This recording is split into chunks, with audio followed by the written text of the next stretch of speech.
દેશની વરિયાળી છે એટલે વધારે સુગંધ આવે છે સુગંધ. તો આ રીતની લાપસી બને.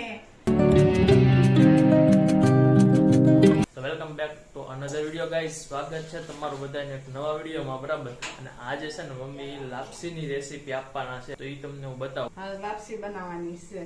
તો લાપસીની રેસીપી આપે. ગેસ મેં શરૂ કરી દીધો છે અને તપેલી તપી ગઈ છે એટલે સુર થાય, થોડી વાર ઠરવા દેવી પડશે. પહેલા સ્ટાર્ટિંગમાં શું નાખવાનું? જો આટલું પાણી નાખવાનું, પોણું ભરીને, થોડું હજી ઘણું એમાંથી બળી જાય.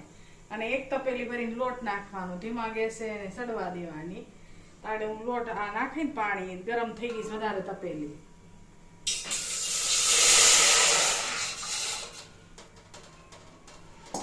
એટલું પાણી નાખ્યું અને ગોળ નાખીશ. ગોળ એની જાતે જ ઓગળી જાય, બધું ગોળ ઓગળી જાય અને ઘણું ખરું પાણી બળી જાય પછી હું તમને બતાવે. જો ગોળ આવી ગયો છે હવે. હા, ગોળ ઓગાળવાનો. હા, ગોળ હાથે ઓગળી જાય, એ ઉકળશે ને એને હમાય ઉકળવા દેવાનું. ગરમ પાણીમાં ગોળ ઓગાળવાનો. ઉકળી જાય પછી ઘઉંના લોટનું મોણ દેવાનું. ભાખરીનો હોય ને જાડો. હાલો અમને તમને બતાવી. બરાબર, જો આ પેલા ગોળ નાખી દીધો. બરાબર, હા, આ પોણી તપેલી જ મૂકવાનું પાણી અને આખી તપેલી લોટની ભરવાની. કેટલા માણસો માટે હોય એ આપણે જેટલું જેવું ગળું ખાતા હોય અને કોઈ ખાતું હોય લાપસી, કોઈ નો ખાતું હોય એ પ્રમાણે. અમારા ઘરમાં તો બધાને લાપસી ભાવે જ છે. તો ગાઈસ ત્યાં ગોળ છે ને ઓલો થાય છે ત્યાં લગી. આ ભાખરીનો જાડો છે મેં સાડી ભીરો છે લોટ, એટલે હવે આને ખાલી મોણ દેવાનું છે. જો આ ગોળ ઓગળવા મીડો છે, એ ગોળ ઓગળે છે. જો ગાઈસ, તો ગાઈસ હવે તેલ આવી ગયું છે. આમ જો એ ગોળનું પાણી ઉકળે છે, ઉકળી જાય ને પછી હું આ નાખીશ. આ લોટ છે, આ મુઠ્ઠી વાળે ને એવું મોણ દેવાનું. ચાવું લાપસી ઓટોમેટિક ખારી થાય. બરાબર, તો અહીંયા જો બુડબુડિયા બોલે છે પાણીના. હવે તો ગોળ ઓગળી નહીં ગયો હોય. ઓગળી ગયો ગોળ. ઓગળી ગયો, થોડી વાર ઉકળવા દો, એને થોડુંક વધારે પકાવવા દેવાય પાણી. લાપસી ઓટોમેટિક સરસ થાય. ગાળી નાખ્યું, કસરું ન હોય ને એટલે પાણી ગાળ્યું. આ ગોળમાં કસરું હોય પાછું, એટલે ગાળવું જરૂરી.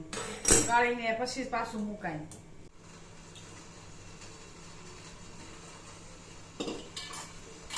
તો ગોળ ની અંદર તેલ આવ્યું છે. જો પાણીમાં થોડુંક તેલ નખાય એટલે છૂટી થાય અને પછી થોડુંક ઉપરથી નખાય હોતા.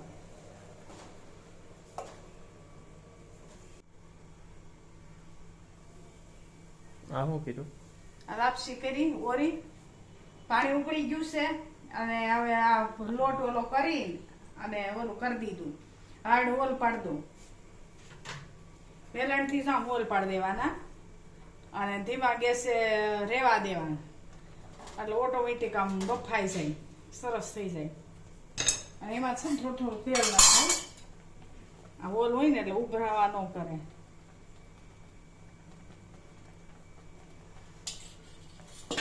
હવે ઢાંકી દઉં છું, બની જાય ને પછી બતાવે તમને. બફાઈ ગઈ. બફાઈ ગઈ. હવે આને ઓલા હાથું લઈ લો અને પછી ઓલું કરી નાખું.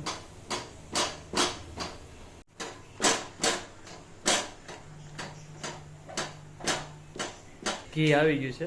બરાબર, ઘી કેમ નાખવાનું? ઘી હવે આમાં તળી નાખવાની. ઘીમાં તળી નાખવાની. લાપસી બની ગઈ છે. લાપસી બની ગઈ ને હવે તળી નાખવાની. જો આ ઓગળી જાય ને પછી નાખી દેવાની. અને તમારે ઝારણ હાટું ઓલી કરવી હોય ને તો આવી રીતે નહીં કરવાની, અલગ આ બનાવી લઈ લેવાની, પછી ઉપરથી ઘી નાખવાનું. ઝારણમાં એ રીતે નખાય અને પછી તમે ભલે તળી નાખો. તમારે ખાવી હોય ને ત્યારે.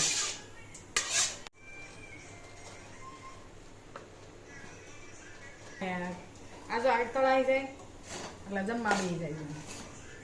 આ તળાઈ જાય એટલે રેડી. બસ, પછી આમાં કાંઈ નથી. ઘી ઓછું છે તો થોડુંક નાખવાનું.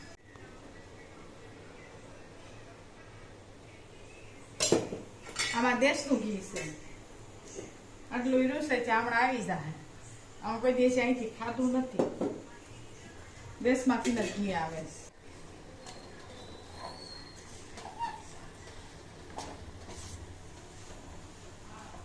આ વરિયાળીનો પાવડર એમાં લાપસીમાં બહુ સરસ લાગે છે. વરિયાળીનો પાવડર તમે નાખો ને બહુ સરસ લાગે. સ્મેલ એવી સારી આવી ને આવે સરસ આવે ને ખાવામાં મજા આવે. અને અમુક ને ન ભાવતી હોય તો ન ખાય. નકર વરિયાળીનો તમે આખી ભાંગી ઓલી કરીને નાખો ને એટલે સરસ લાગે. દેશની વરિયાળી છે ને એટલે વધારે સુગંધ આવે છે સુગંધ. તો આ રીતની લાપસી બને અને મજા આવી હોય તો લાઈક કરો, શેર કરો અને સબસ્ક્રાઇબ કરો.